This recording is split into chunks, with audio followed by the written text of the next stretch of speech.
Bonjour, mon nom est Marie-Christine Baudry. Je vais vous faire une capsule vidéo aujourd'hui sur l'utilisation d'un outil qui pourrait être très pratique si vous avez des bibliographies que vous avez rédigées manuellement dans le courant de vos études, c'est-à-dire avant d'utiliser un logiciel de gestion bibliographique comme par exemple Zotero ou EndNote. Cet outil que je vais vous présenter, qui s'appelle Anystyle.io, est un outil qui va vous permettre d'automatiser ou de rendre de programmer vos références bibliographiques dans un fichier qui ensuite va être lisible par votre gestionnaire de bibliographie comme Zotero, puis d'intégrer ces références-là sans que vous ayez à les saisir toutes manuellement une après l'autre dans votre outil. Donc, sans plus tarder, je vous partage mon écran.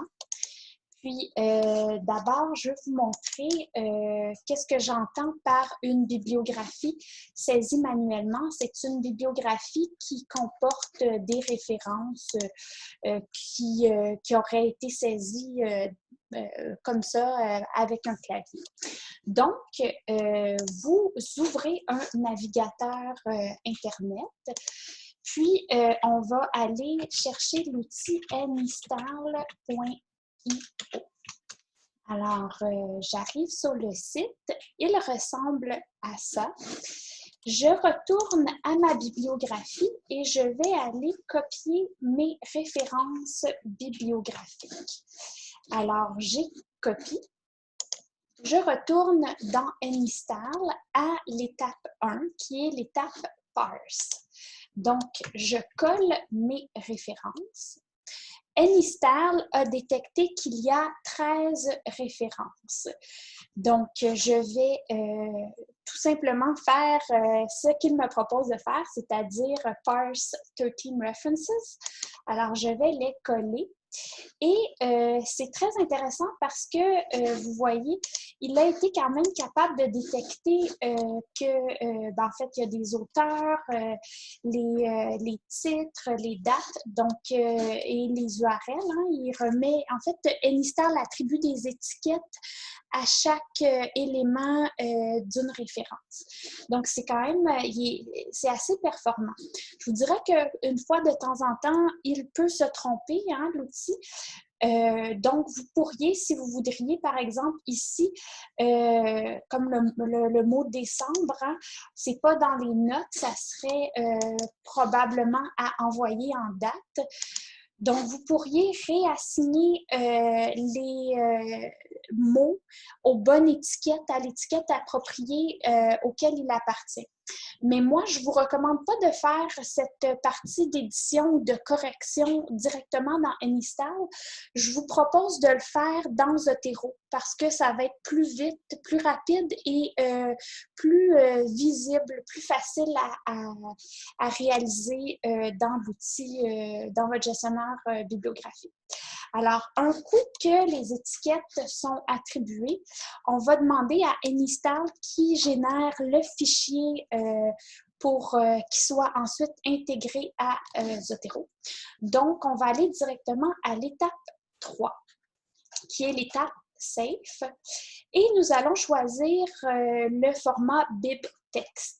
Donc, je clique ici. Et moi, avec mon système d'exploitation et mon navigateur, tout de suite, le fichier va être basculé dans Zotero, mais il est possible que vous, dépendant votre environnement de travail, il soit déposé sur un répertoire téléchargeable, puis ensuite que vous alliez ouvrir votre logiciel de gestion bibliographique pour aller télécharger votre fichier. Donc, je vais cliquer sur OK et vous voyez, Zotero s'ouvre automatiquement et on me propose d'importer le fichier Anystyle3.bib. Alors, c'est ce que je vais faire. Je vais l'importer et ici, On a toutes les références qui étaient listées dans mon fichier ici, le premier fichier que je vous avais montré. Donc, c'est quand même assez performant parce que les étiquettes ont été attribuées, le fichier a été généré, puis tout a été téléchargé, importé directement dans Zotero. Ici, on voit qu'il y a eu comme un problème. Hein? La référence, elle est incomplète, on n'a pas de titre. Alors, c'est ici que moi, par exemple, j'irai copier le titre de cette référence-là et j'irai le coller pour compléter la référence. Donc, vous pouvez, je vous invite à faire toutes ces corrections-là de façon rapide et dans votre logiciel. Ensuite, pour juste vous illustrer toutes les étapes que j'ai réalisées, j'ai ici listé la procédure. Hein, j'ai rédigé la procédure que j'ai réalisée pendant cette capsule. Donc, vous pourrez en prendre connaissance via la capsule vidéo. Donc, j'arrête le partage d'écran.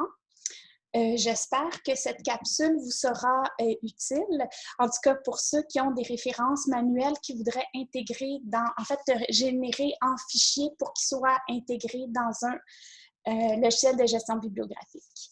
Donc, bonne continuation!